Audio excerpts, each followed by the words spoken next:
ang pagkilos ng ating Diyos na buhay sa bawat isa, sa protection po na binibigay sa amin sa araw-araw.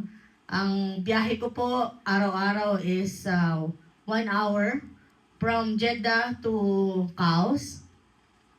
Bumabiyahe po ako araw-araw doon sa aking bagong trabaho.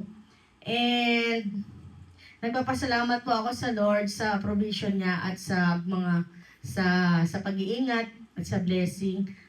Sasabihin ko po na nagpapasalamat po ako kasi mapapagawa ko na yung Yaris. Mga next week baka may aircon na si Yaris kasi bilas tayo ni Lord ng sobra. So pagpapagawa ko po ng sasakyan, para naman po hindi po tayo naiinitan kapag sumasakay sa Yaris. At sobra pong init ngayon dito.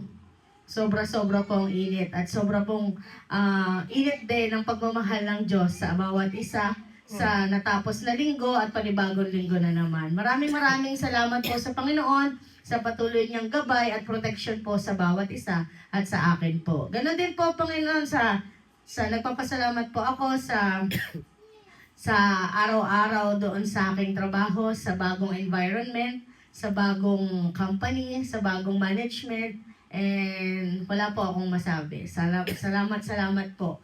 Yun po ang aking pinaka masasabi po sa Panginoon. So, ayun lang. Baka meron pang hahabol. Kuya Jobert. Nasa si Kuya Jobert? Susunod na lang daw siya magte-testimony. So,